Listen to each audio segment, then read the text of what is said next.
Nina Martinez, a 34-year-old forensic accountant and single mother of two, thought her biggest challenge was balancing her growing consulting practice with raising Emma, 6, and Tyler, 8, in their cozy suburban neighborhood. Then Wallace Henderson, the 58-year-old HOA board president, dismissed her safety concerns about the deteriorating playground equipment with a curt budget constraints excuse at 7:43 p.m. on a Tuesday evening. What unfolded over the next 3 months would test everything she believed about community leadership, financial integrity, and the power of professional expertise in the hands of a determined mother. Before this story begins, consider, how well do you really know where your HOA fees actually go?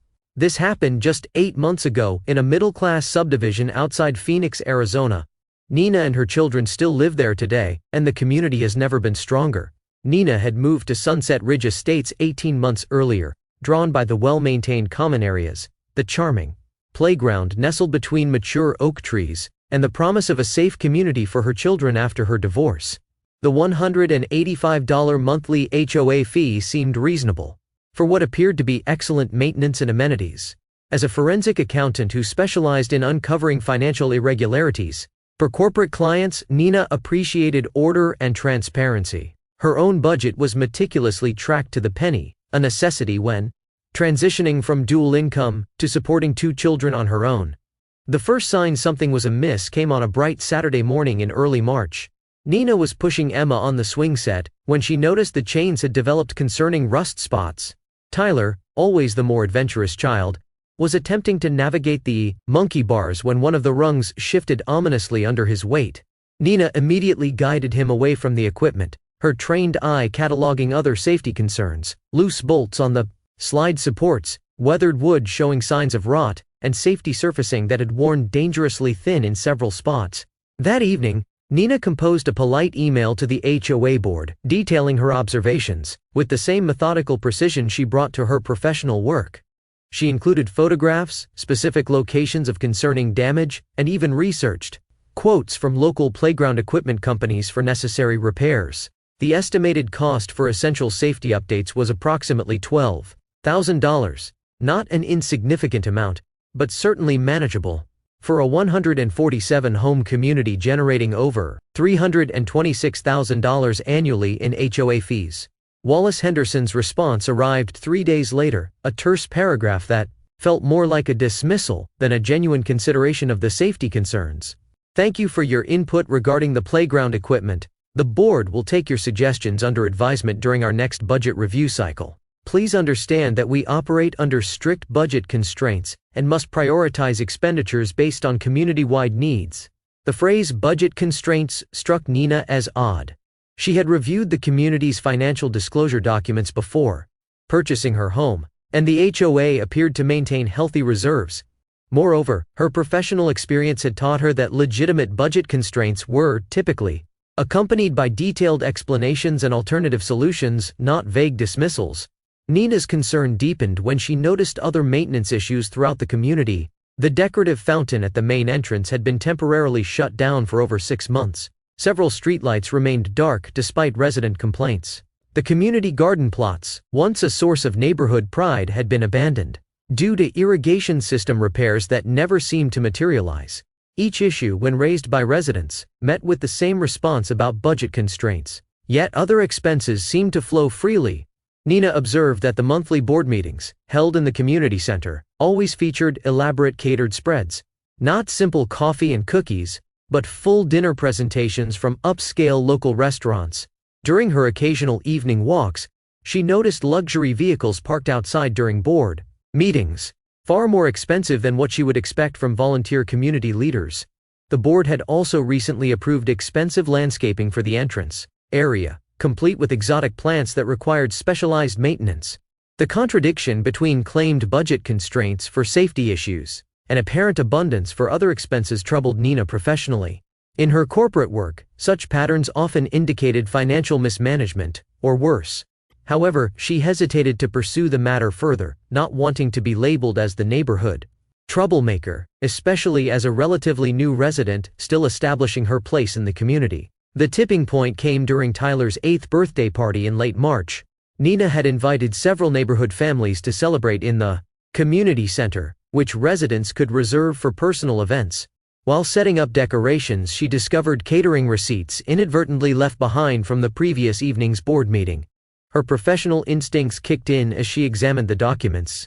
$847 for a single meeting's refreshments for a 5-person board.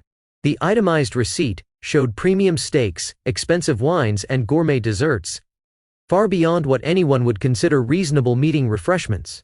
That night, after Tyler was asleep and Emma had settled with her new toys, Nina sat at her kitchen table.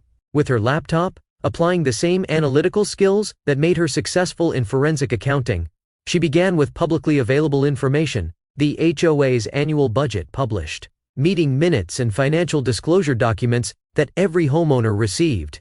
The numbers told an increasingly disturbing story. According to the official budget, the line item for board meeting expenses allocated $4,200 annually, approximately $350 per month for 12 meetings. However, the single receipt she had found represented nearly 3 months of the entire annual allocation. If this level of spending was typical, the board was exceeding their meeting expense budget by a factor of 8 or more. Nina spent the following weekend diving deeper into available records. She requested copies of all financial documents from the management company, using her professional credentials to establish credibility. What she received painted an even more concerning picture. The meeting refreshments category had indeed exceeded $30,000 in the previous fiscal year, more than double the entire playground repair estimate, spent on food and beverages for 5 people attending monthly meetings. But the meeting expenses were only the beginning. Nina discovered a pattern of questionable expenditures that suggested systematic misappropriation of community funds. Professional development conferences for board members in expensive resort destinations. Community research trips that resembled luxury vacations. Consulting fees paid to companies that appeared to exist only on paper, with addresses that traced back to board members' personal properties. The most egregious discovery was a $15,000 emergency landscaping assessment that had been approved without homeowner notification, as permitted under certain circumstances in the community's governing documents. However, Nina's site visits to the supposedly improved areas revealed minimal work that could account for such expenditure. Her professional estimation suggested the actual landscaping value was closer to $3,000, meaning $12,000 had simply vanished into inflated invoices or fictitious services. As Nina compiled her findings, she experienced the familiar mix of excitement and dread that accompanied major fraud discoveries in her professional work. The evidence was compelling and well documented, but exposing it would transform her from anonymous neighbor into community whistleblower. She thought about Emma and Tyler, how they loved their friends in the neighborhood, how this home was meant to be their fresh start after the disruption of divorce. Yet her professional integrity demanded action. More importantly, her role as a mother required protecting not just her own children but all the children in the community who played on unsafe equipment, while their HOA fees funded expensive dinners for board members. Nina's first attempt at resolution followed appropriate channels. She requested a private meeting with Wallace Henderson, hoping to address her concerns diplomatically. They met at the community center on a Thursday evening in early April, the same room where thousands of dollars in community funds had been spent on lavish meals. Wallace arrived 15 minutes late, immediately establishing a tone of dismissive authority. A man of medium height with graying hair and an expensive suit that seemed inappropriate for a volunteer. A meeting, he exuded the confidence of someone accustomed to having his decisions go unquestioned. Nina presented her findings professionally, using charts and documentation that clearly illustrated the financial irregularities. She explained how the meeting expense overruns alone could have funded playground safety repairs twice over. She showed him the consulting payments to non-existent companies, the luxury travel expenses, and the inflated service contracts. Wallace's response revealed both his arrogance and his fundamental misunderstanding of who he was dealing with. "Ms. Martinez," he said, his tone patronizing, "I appreciate your enthusiasm for community finances, but these matters require understanding of complex HOA management principles that frankly exceed most homeowners' capabilities. The board operates under proper oversight and follows all necessary procedures." When Nina pressed for specific explanations of the documented irregularities, Wallace became increasingly defensive and condescending.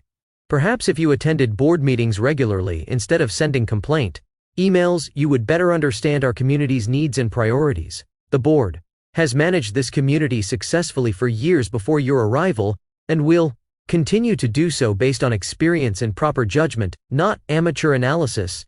The dismissal stung, but more than that, it confirmed Nina's professional assessment. Wallace demonstrated classic defensive behavior patterns she had observed in dozens of corporate fraud cases. Legitimate administrators welcomed questions and provided transparent explanations. Those with something to hide responded with deflection, condescension, and attempts to discredit the questioner's credibility. Nina left that meeting knowing diplomatic resolution was impossible. Wallace had no intention of addressing the financial irregularities because he was likely the primary architect of the misappropriation scheme.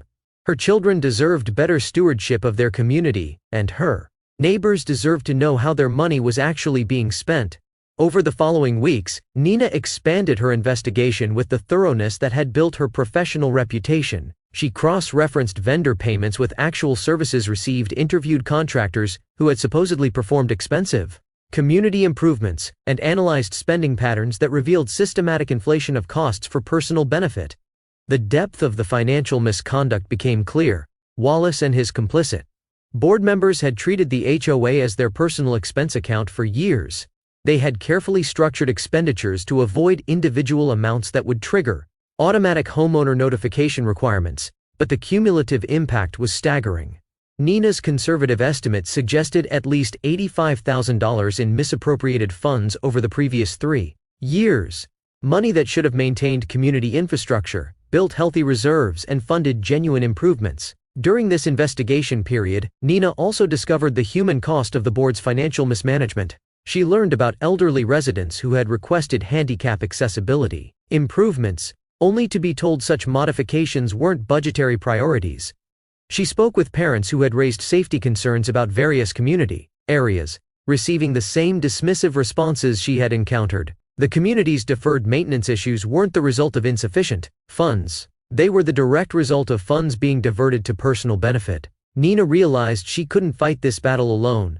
She began carefully reaching out to neighbors who had expressed similar concerns or frustrations with board responsiveness. Her approach was methodical and professional, sharing documented evidence rather than emotional complaints.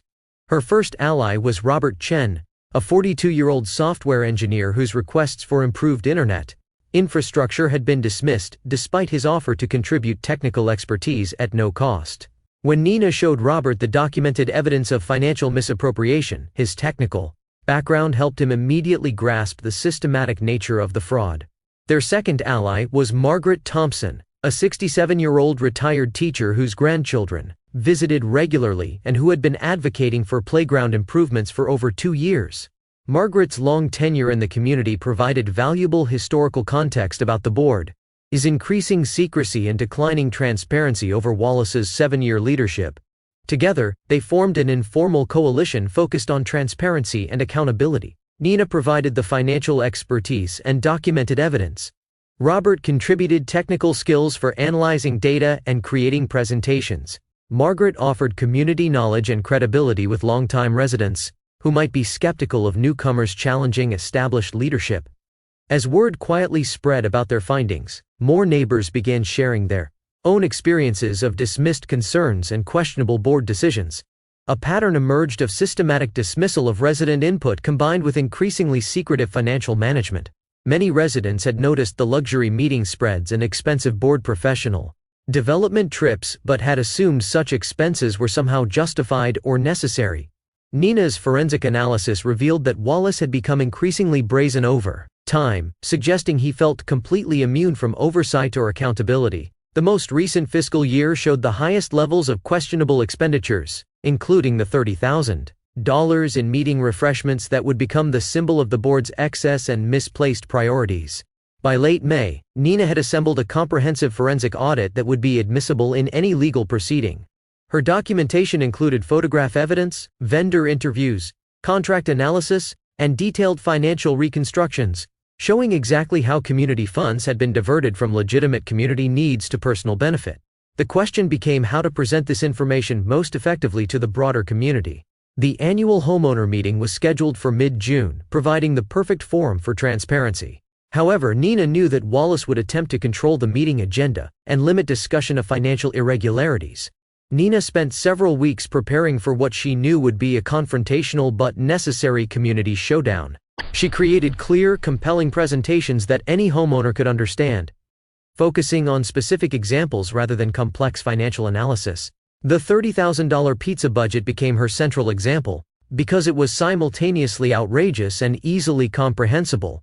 She also prepared for Wallace's likely responses, attempts to dismiss her credibility, claims that complex HOA management required such expenses, or suggestions that questioning the board was somehow disloyal to the community.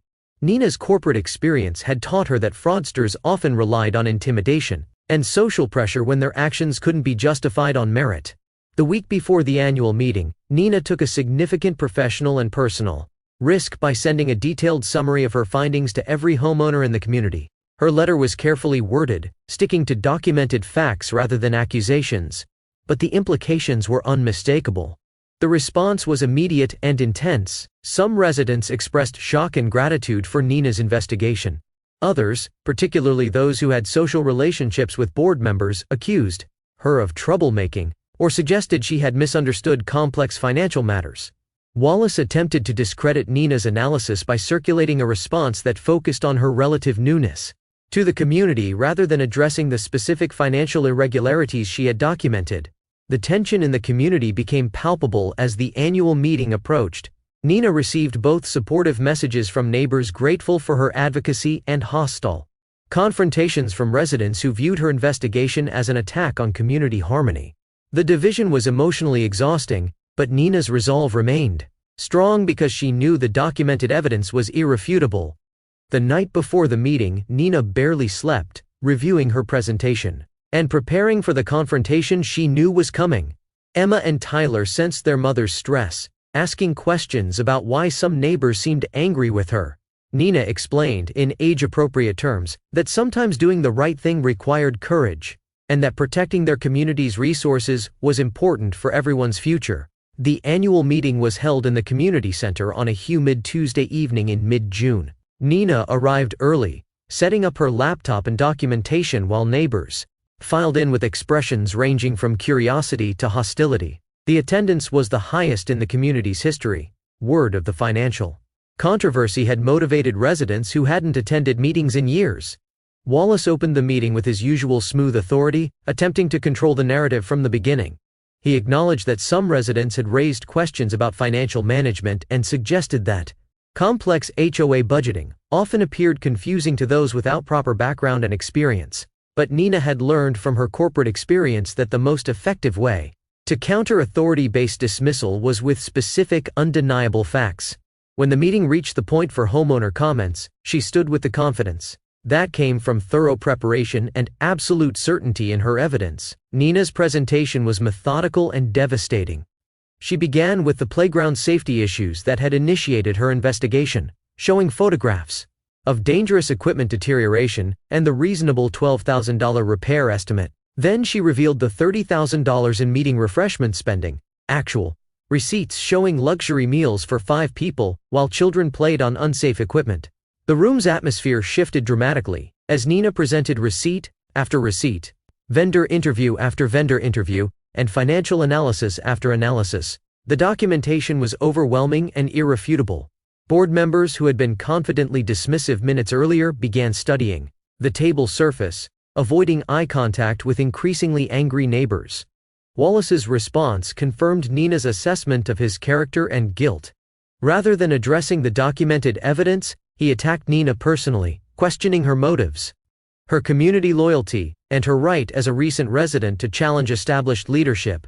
He suggested that her investigation was somehow destructive to community harmony, and that financial management required expertise that amateur analysis couldn't provide. But Wallace had made a critical error.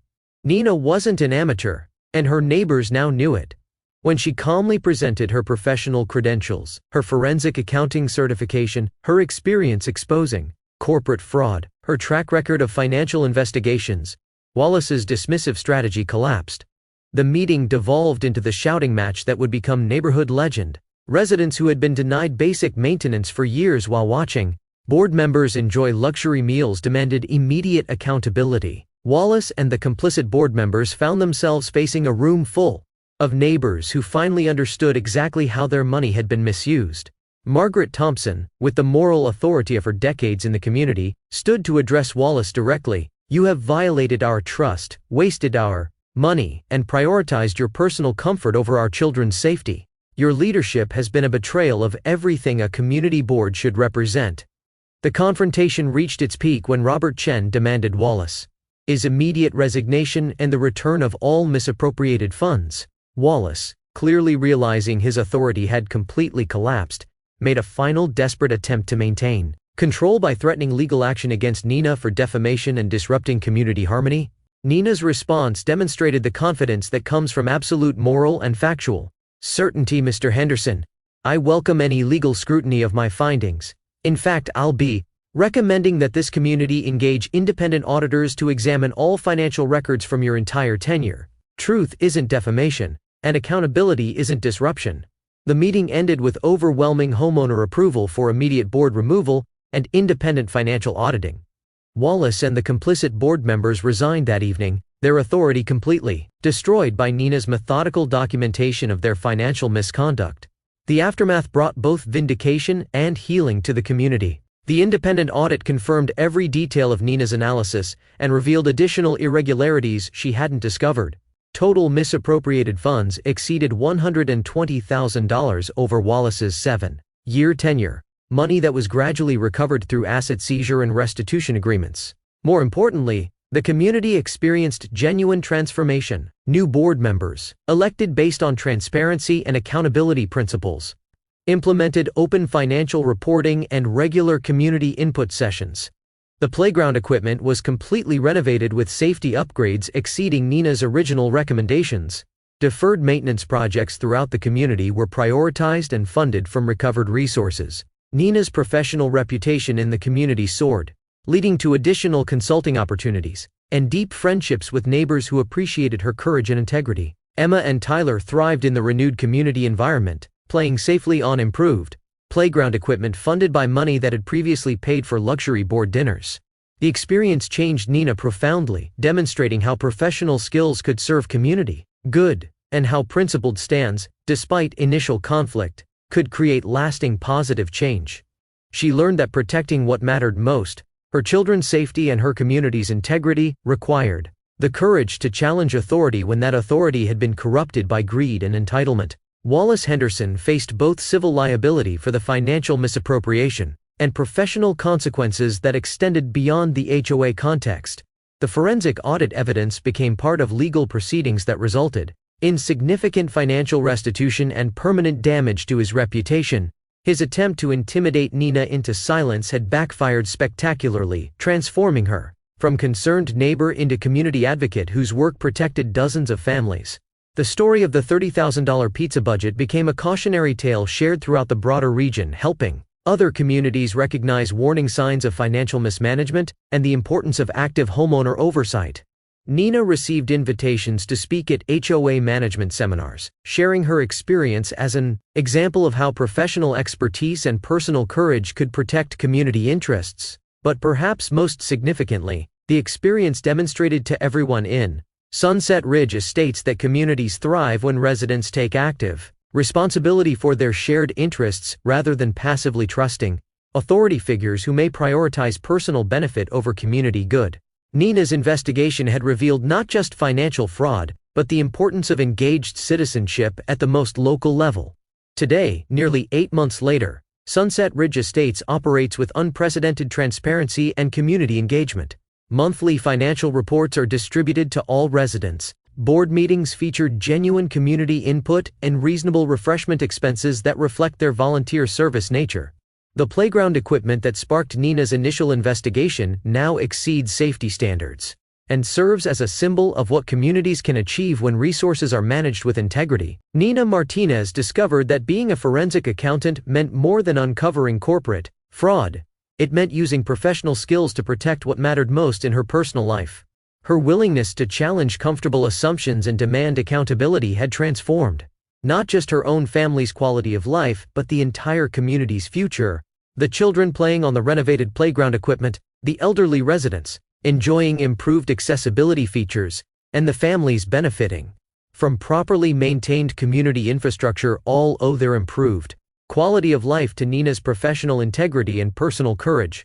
Her story demonstrates that expertise combined with moral courage can overcome entrenched corruption and create lasting positive change. In the end, the $30,000 pizza budget scandal became more than just a tale of financial mismanagement exposed. It became a testament to how one person's professional skills, applied with principled determination, can protect and improve entire communities. Nina's experience proved that home is more than just personal property, it's a shared commitment to ensuring that everyone can thrive with dignity, safety, and trust in their community leadership. Human reflection outro. If you discovered similar financial irregularities in your own HOA or community organization, would you find the courage to speak up like Nina did? Her story reminds us that professional skills and personal integrity can be powerful tools for protecting what matters most, not just our own families, but our entire communities. Sometimes the expertise we use in our careers can serve a higher purpose when applied to the places we call home. Nina's forensic accounting background gave her unique capabilities to uncover the fraud, but her success ultimately came from the courage to act on what she discovered, despite social pressure and personal risk. Every community needs residents willing to ask difficult questions, demand transparency, and hold leadership accountable to the people they serve. The next time you review your HOA fees, community budget, or local organization expenses, remember that engaged citizenship starts with paying attention to how shared resources are managed. Nina's $30,000 pizza budget discovery began with simple curiosity about playground repairs. Proof that even small questions can uncover significant problems and create meaningful change. Moob 300.